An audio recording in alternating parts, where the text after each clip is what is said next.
All right, everyone, welcome back to my channel about corrupt cops who have crossed the line. All right, this is now going to be part 4 of my ex-partner's testimony at the 1993 Mollen Commission. By no means is this his complete testimony, all 4 parts. There have been a lot more hours of his testimony. This is just what I'm able to recover from what's out there on the internet. Like I've mentioned in the past few parts, I did have the full testimony on an old VCR tape. It's completely degraded, so this is what I've been able to recover from the internet that's out there. Like some of you have mentioned, there are parts that loop. I'm sorry, I should probably have watched the whole thing again, because I've got this that was out there on the internet and I broke it up into 4 parts. Parts of it did loop within where I got this information from. It is what it is. I should have watched the full 2 hours in one sit, and I didn't. I just broke it up into 4 parts. All right, so anyway, this is now part 4. After this, there'll be a lot more testimony. I've mentioned it, and one of the other parts, there's other cops that testified from the 3-0 precinct. I will put those up, and also Commissioner Ray Kelly at the time also testified, and a few other people. I'm going to try to put that all into one episode. It'll probably be a couple of hours. You guys could watch the full thing. You could skip through it, whatever you want. It is interesting at parts. Parts of it do get boring.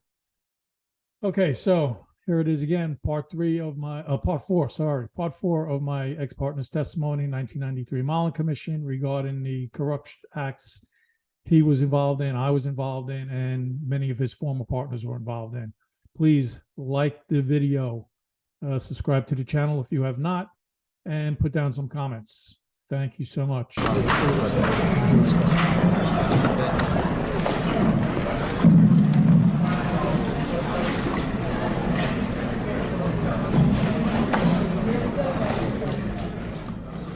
You'll bear that in mind, Mr. Dowd. You mind? You may proceed.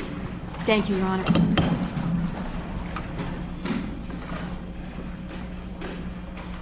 Mr. Dowd, just before break, you had testified that it was unclear in your mind by your last few years in the 75th Precinct whether you considered yourself to be a cop or a drug trafficker. I wanted to explore the reason why that was just briefly. By late 1987, how much money were you making a week through your narcotics activities? Anywhere between $4,000 and $5,000. Between $4,000 and $5,000? Yeah, for myself. By late 1987, how much money were you making a week from your New York City paycheck? About 400.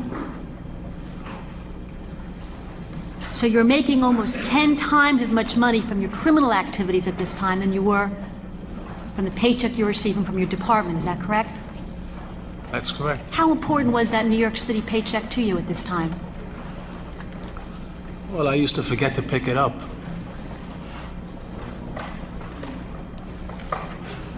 Who did you consider to be your primary employer, in fact, at this point, Mr. Dowd? The department who gave you your shield, or the drug traffickers who were willing to pay you because of it?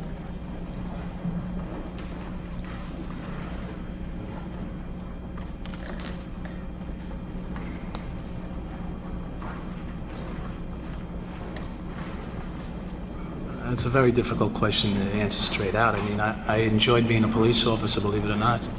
You enjoyed it? Yes. You enjoyed it because of the power that it gave you? I guess that's one aspect. But I enjoyed being a police officer. I actually enjoyed the rare moments when I did help somebody. I enjoyed it. And you enjoyed the money that you were making off the job as well, I assume?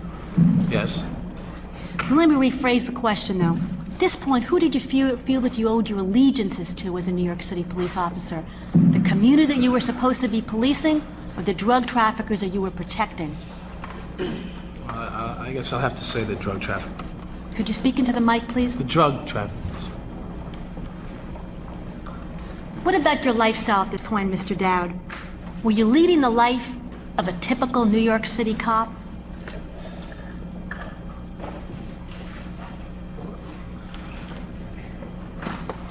I did the best I could to make it look that way. You did the best you could to make it look that way. Could you tell the commissioners and the public what kind of car you were driving at around this time? 87 Corvette. How many homes did you own? 4. What kind of clothes were you wearing at this time? Expensive. And what kind of vacations were you taking? Many. And is that the kind of life that most New York City police officers were able to live based upon the paycheck that they were getting? No. I think that answers the question. Did you try to conceal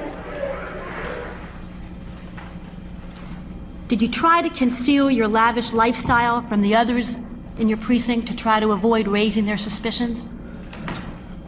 In the beginning, after What- a while, I lost control of myself. I lost control of my life. So they saw you in the red Corvette, in other words? Yes, They saw the kind of clothes you were wearing, the life you were leading? yes. And how did these other cops react to that? Well, they saw the exterior part of me, and they saw what they saw they liked, and they tried to cling to me. I'm sorry? They tried to cling to me. They chaperoned themselves around me. They wanted to know what I was doing. They wanted to be part of it. Who wanted to be part of it exactly?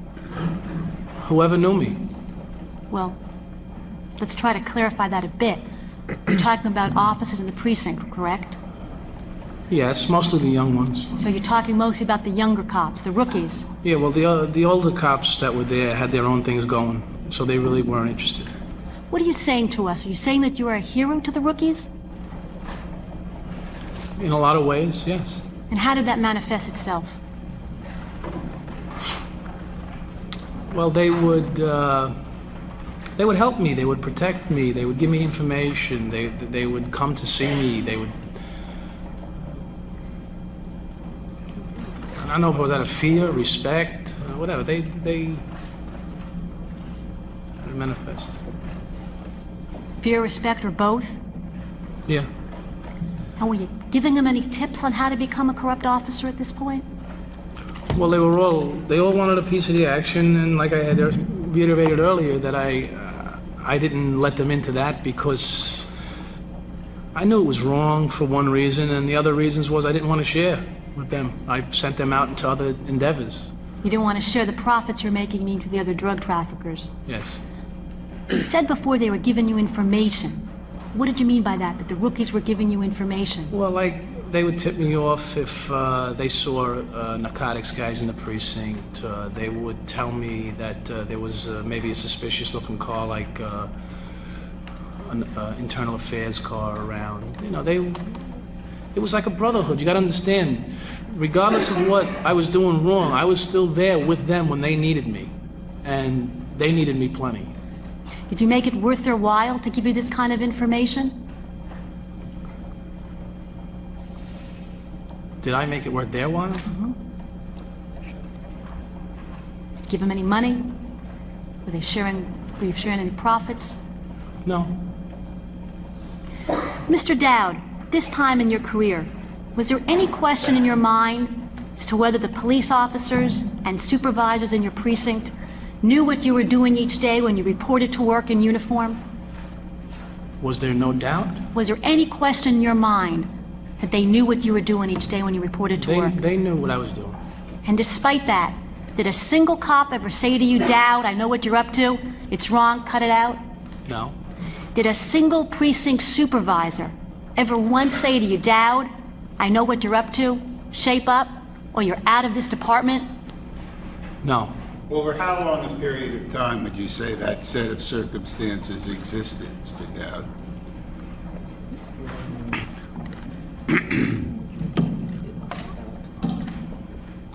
Well, it began back in the early 80s, late 85, early 86. And lasted until when?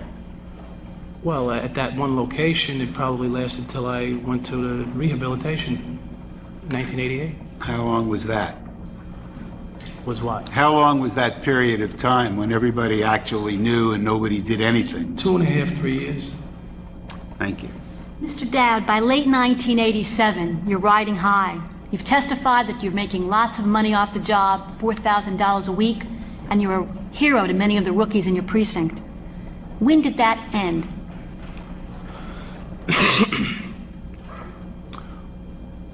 Well, it ended like I had just said to the chairman up there that I went to a alcohol rehabilitation program. I'm sorry, Mr. Dowd. When I went to an alcohol rehabilitation program. We'll get to that, your experiences there in a few moments. After the alcohol rehabilitation program, did you ever return to the 75th precinct after that? No. So that would have been about March 1988 when you left the 75th precinct? Yes. Mr. Dowd, did your superiors in 75th Precinct know that you were riding around in that year model red Corvette and that you had 4 homes? Yes. Did anyone ever question you as to how you were able to afford that kind of lifestyle? No, just small talk with other officers. They want to know how I did it. Mr. Dowd, during your 5 years in the 75th precinct, is it fair to say that you graduated from quick scores to drug trafficking and other serious crimes? Yes. Is it fair to say that you'd gone from being an occasional drug user to a drug addict and an alcoholic? That's an accurate description. Records indicate that this was no secret to the department. By the time you left the 75th precinct, you'd already accumulated several corruption allegations against you. My question is this, Mr. Dowd. At this point in your career, weren't you afraid you'd be caught? No. Apparently, you had some reason, there was some basis for your confidence in that area. I'd like to turn briefly now to your final evaluation in the 75th precinct. The year would be 1987. Before I turn to that, I'd like to ask you, Mr. Dowd, if you were a supervisor in the 75th precinct by the end of 1987, how would you have rated someone like yourself as a police officer? Below standards. And is that because in 1987 you'd reached the height of your career as a corrupt cop? That's one of the reasons. Is it also because you'd made 0 arrests that year or any of the previous years? Yes, but I don't think the supervisors use that as a tool. Okay. Might it also be because you were drinking and using drugs almost daily on the job? That I know for a fact, so that would be personally, yes.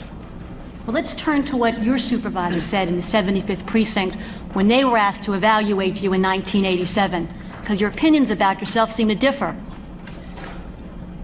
The supervisor that rated you at the end of 1987 didn't rate you below standards, but rated you as meeting standards, and in some categories that are not shown in this exhibit, they rated you as above standards.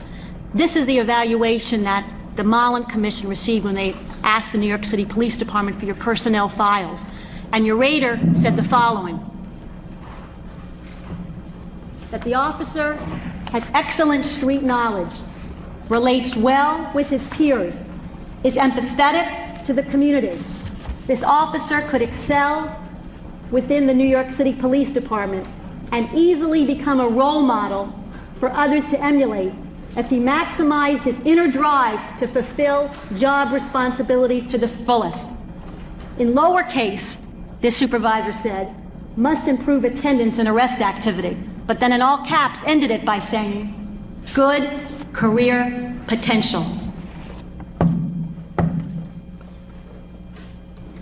Mr. Dowd, did you see this evaluation in late 1987? Yes.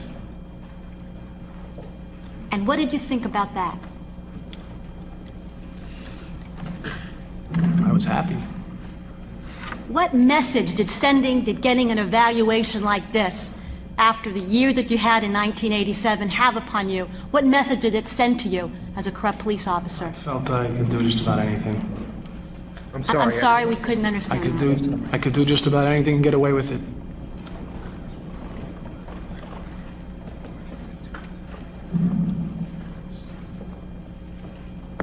After the 75th precinct, You said that you went to alcohol rehabilitation. Is that correct? Yes. Can you tell us about that? That I went to alcohol rehabilitation? Yes, could you tell us about your experiences there? Did you tell them that you had a cocaine problem when you went there? Yes. And what did they tell you? Don't tell us that. Could you expand upon what you were told? First of all, Dowd, is it a police regulation that if a police officer is discovered to have used any kind of hard substance on any given occasion, that is a basis for immediate dismissal? Yes, that's true.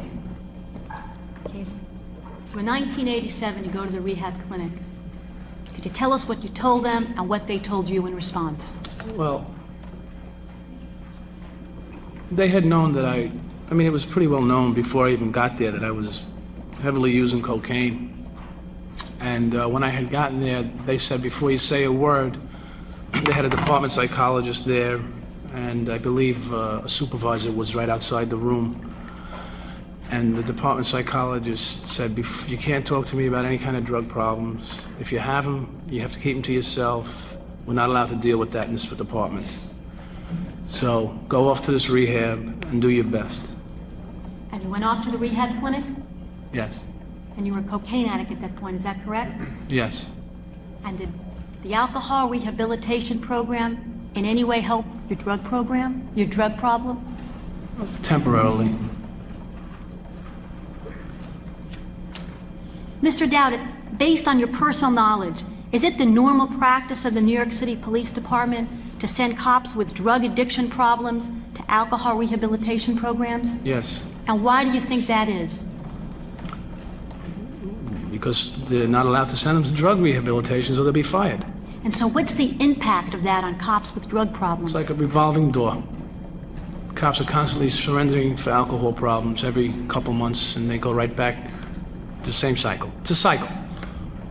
And is that based on your personal knowledge? Well, I did it 3 times in 1 year. We'll get to the other instances in a few minutes, but it's based on your personal knowledge. I've seen other officers do the same thing. Where were you assigned after the alcohol counseling program? Motor Transport Division. And is that known as a dumping ground? It's a place where they send people for injuries on line of duty where they can't perform a normal function. That specific place, you could call it a dumping ground. You were on restricted duty at this point? Yes. And you were there for a few months, is that correct? Yeah, I was there for about 6 months. Where were you assigned after that? The Whitestone Pound. And this would have been approximately October 1988? Yes. Could you tell the commissioners and the public what the Whitestone Pound is exactly? The Whitestone Pound is a place where the New York City Police Department brings most of their arrest evidence vehicles, and the rotation tow operators tow their recovered cars from the street that may have been stolen and recovered by them to this location. They're dropped off there, and we warehouse them, inventory them, and warehouse them. What kind of police officers are sent to the Whitestone Pound? Most of them would be, you know, we have little nicknames: drunks, murderers, rapists, things like that. And that's the collection of police officers that would be at the Whitestone Pound. That's correct. Were the corruption opportunities there presumably more limited than they were in the 75th Precinct? Somewhat. But did you nonetheless find ways to engage in corrupt activities and to make money off the job even at the Whitestone Pound? Yes. Could you tell us about that, please? Well, of course it was much less. You know, there was no cachets of drugs and money to be found, unless you found a good car, which I didn't. When you say unless you found a good car, could you explain what you mean by that? Well, sometimes there could, and it's happened in the past where cars have come in with loads of drugs still in them, or money. And what would you do when that happened? Well, I didn't do it, but I know what I would have done. Oh, you were looking for it? Yes. But you never had the opportunity, you never found the actual drugs? That's and money. true.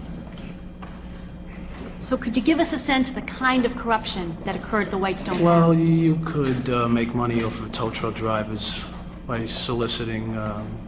People come in to pick up their cars. And when they come in to pick up their cars, they need a tow truck to take them to maybe Jersey or Long Island or upstate New York. And it's the further the ride, the more the tow would be. And you tell the tow guy, you know, he has to kick back to you a little bit. And did you receive many kickbacks? Yes. Were you seeking out these opportunities? Were you creating these opportunities to make money at the Whitestone Yes, Pound? I wasn't the only one. Let me just, before we get to that, were you creating the opportunities at all there, though, to make money? Yes. Could you give us an example of that? Well, it's maybe a little humorous, a little crude, but we used to leave the lights on in some cars so that their batteries would go dead. And then the people would ask for a jump. And they'd tip you. Yeah. Mr. Dowd, did you invent these corrupt acts at the Whitestone Pound, or were these long-established traditions that you learned about once you got there? I didn't invent anything. Were you acting alone when you were at the Whitestone Pound and carrying No. out these corrupt acts? No. There's Tell us about about- 6 or 8 of us. 6 or 8, so is it fair to say that in our crew, in our group. in your group, Right. by group do you mean crew? Yeah. So is it fair to say that just as in your early days in the 75th Precinct, when you got to the Whitestone Pound, you began to develop your own crew? Well, I wasn't my development. It was a cohesiveness. And were they also engaging, based on your personal knowledge, were they also engaging in these corrupt acts that you mentioned at the Whitestone Pound? Well, I learned them from them. Were you using drugs when you were at the Whitestone Pound, Mr. Dowd, Yes. while you were on duty? Yes. Were you the only police officer using drugs on duty at the Whitestone Pound? No. Other police officers were engaging in the use of drugs with you? Yes. Were you selling drugs when you were at the Whitestone Pound? Yes. To whom? To cops. Cops at the Whitestone Pound? Yes. Cops anywhere else? Yes. Other precincts. And were you selling narcotics to civilians as well at this time? Yes. Now, where were you receiving the drugs from that was selling? Well, I would go back into East New York during my lunch hour and come back to the pound. Mr. Perez or people of that kind? Yes. The same connections that I had in East New York. So you were maintaining your relationship then with the drug traffickers of the 75th Precinct at that Yes. time. But Mr. Dowd, what value could you have been to people like Baron Perez and other drug traffickers when you were stuck in the Whitestone Pound? What information could you give them that might be of any value? Well, there was little things you can give. You can give locations, because what happens is the vouchers come in with all the addresses on them if it's a drug dealer's car. If it was a big drug arrest, you have the drug dealer's name, address, phone number, his date of birth, his wife's name, whatever's on there. And you give that information to the drug traffickers in the 7-5. Yes. Hope maybe they could Well, take advantage of that If they take information. advantage of that, then I can maybe get a little piece back from that. Mr. Dowd, I have to ask if you could speak up a little. It's becoming a little difficult to hear you.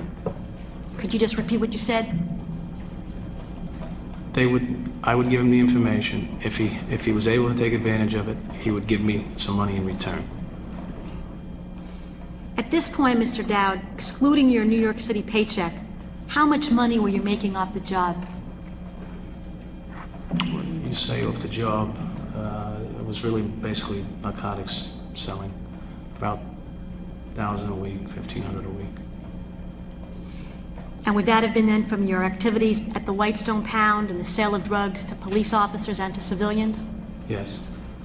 Mr. Dowd, given the types of officers that you testified were at the Whitestone Pound, and given the acts of corruption that you said you all regularly engaged in, where were the supervisors? They were there. They were there. And what were they doing? Well, some guys were making their schedules for their referee league. Some guys were doing tax returns. Other guys were locked in their office. Look, we did the job that was asked for us to do. These guys, you know, as long as we were doing the job, they let us go untamed. They what? They let us go untamed as long as we were getting the job done. consider what you were doing, getting the job done?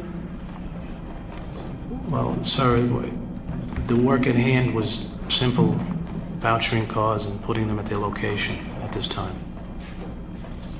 Was that equally true of the people who were supervisors in the 75th? No, their task is much more difficult. But they too didn't do anything about the activities that you were involved in. I get no.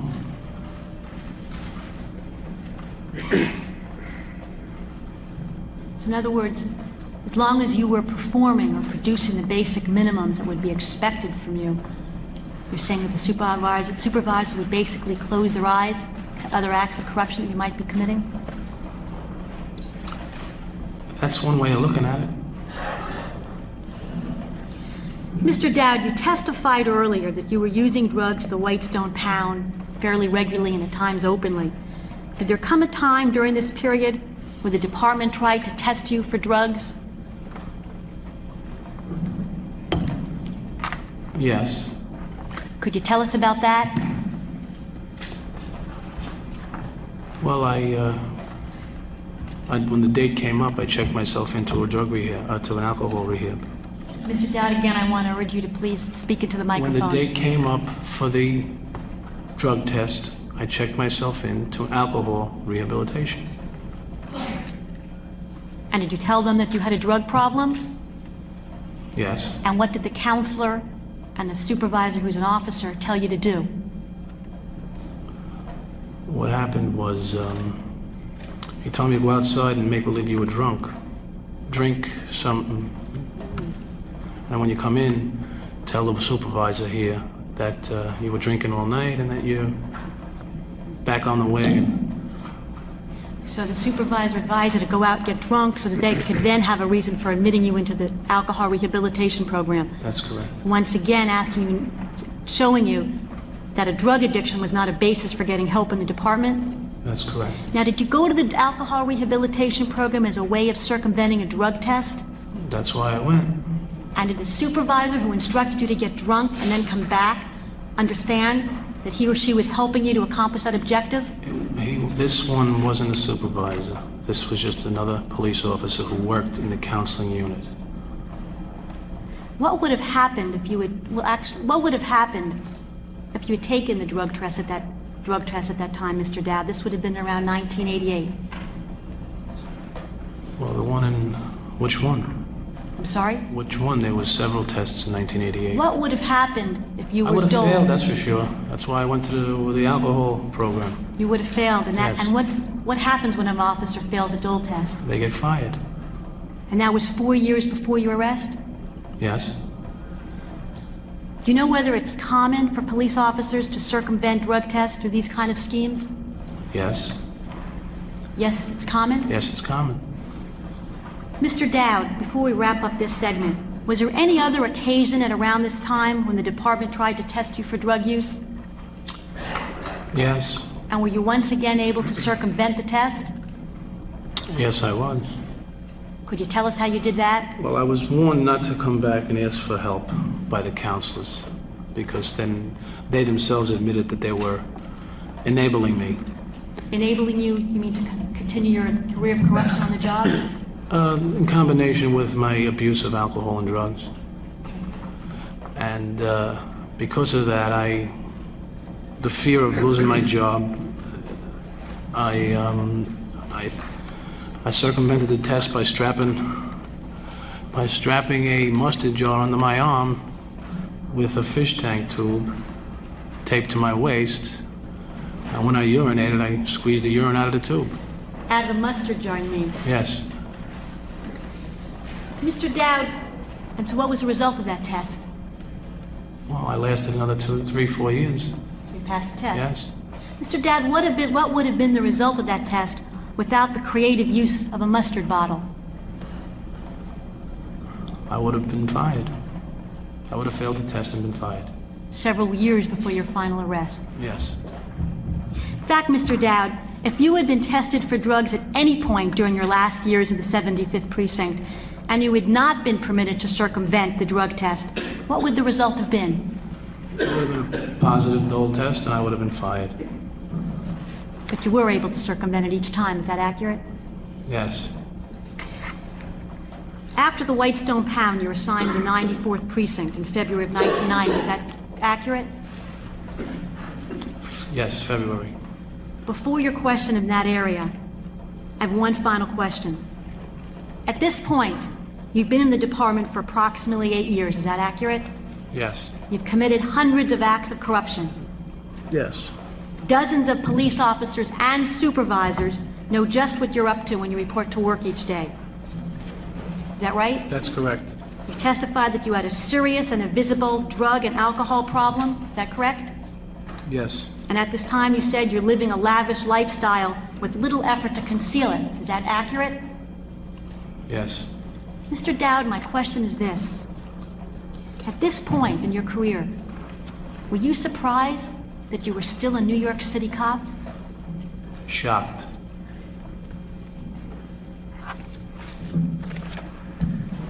In fact, Mr. Dowd, in February of 1990, when you were transferred to the 94th Precinct, were you aware that there were 12 separate corruption allegations outstanding against you being conducted by the New York City Police Department? No. Were you aware during that time that you were under surveillance by investigators of the Field Internal Affairs Unit? At times. Did you see them at times? Yes. And despite all of these things which you just told Ms. Kornfeld, with regard to your career up to this point, you were in fact in February of 1990 restored to full duty, were you not? Yes. And once again assigned as a patrol officer in a Brooklyn precinct. That's correct. Where were you assigned, Mr. Dowd? I was assigned to 94th Precinct. What area of New York City does the 94th Precinct cover? Greenpoint, Brooklyn. Could you tell the commissioners what were the circumstances of your transfer? Well, I had actually been transferred for 1 hour on paper back to the 75th Precinct.